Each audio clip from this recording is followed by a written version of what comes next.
গত বছর অর্থাৎ 2025-এর নভেম্বরের শুরুতে বাংলায় এসআইআর প্রক্রিয়া শুরু হয়। সেই সময় বিভিন্ন জায়গা থেকে বাংলাদেশি অনুপ্রবেশকারীদের এলাকা ছেড়ে চলে যাওয়ার কথাও শোনা যায়। 2026-এর বিধানসভা নির্বাচনে বিপুল ভোটে জয়ী হয়ে রাজ্যে ক্ষমতায় এসেছে বিজেপি সরকার।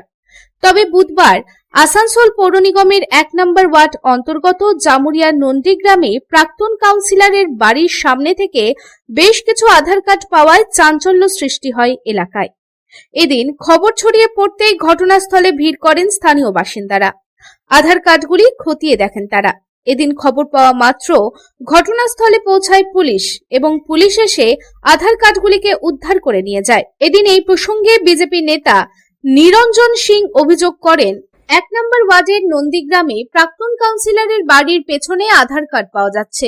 সেটাই প্রমাণ করছে তৃণমূল কংগ্রেসের আমলে কি দুর্নীতি হয়েছে। তারই প্রমাণ ভুয়ো আধার কার্ড, ভোটার কার্ড, এগুলোকে তদন্ত করা উচিত। দেখুন, এই যে 1 নম্বর ওয়ার্ডে নন্দীগ্রামে প্রাক্তন কাউন্সিলরের বাড়ির পেছনে যে এত আধার কার্ড পাওয়া যাচ্ছে, সেটাই কিন্তু প্রমাণিত করছে যে তৃণমূলের আমলে কি দুর্নীতি, কি উন্নয়ন, এই রূপের যে উন্নয়ন ওরা যাকে উন্নয়ন বলছিল সেটা হয়েছে। তারই প্রমাণ হচ্ছে এত ভুয়ো আধার কার্ড, ভোটার কার্ড আর অন্যান্য জিনিস পাওয়া যাচ্ছে।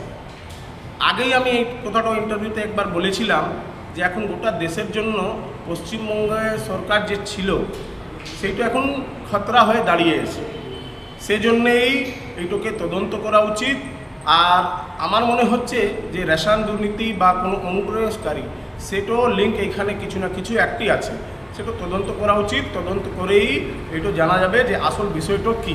তবে এদিন এত সংখ্যক আধার কার্ড উদ্ধারের পর নানান জল্পনা ছড়ায়। কিভাবে ওই আধার কার্ডগুলি প্রাক্তন কাউন্সিলরের বাড়ির সামনে এলো, এর পেছনে অন্য কোনো কারণ লুকিয়ে আছে কিনা তাও খতিয়ে দেখছে পুলিশ। জামুরিয়া থেকে तारकनाथ मंडलेर रिपोर्ट, पब्लिक टाइम्स। समाज सेवा के पथ पर हमेशा अग्रसर लायंस क्लब ऑफ रानीगंज द्वारा संचालित नेत्र चिकित्सा के क्षेत्र में विश्वसनीय Lions MJM Eye Hospital. Lions MJM Eye Hospital के अनुभवी नेत्र विशेषज्ञ द्वारा नेत्र जांच एवं अत्याधुनिक medical equipment, pathological laboratory, x ray के बाद अनुभवी चिकित्सकों द्वारा सफल नेत्र ऑपरेशन किया जाता है। हमारे अनुभवी नेत्र विशेषज्ञ डॉक्टर शिवाजी सरकार, डॉक्टर अब्दुल कयूम, डॉक्टर चित्रांशु सामंत और डॉक्टर उत्पल पाल का लाभ दूर दराज से आए मरीजों को मिलता है। रानीगंज आई हॉस्पिटल के साथ जुड़ा बेहतर चिकित्सा का एक और पहल रानीगंज लायंस राम अवतार Bajoria memorial diabetic care centre.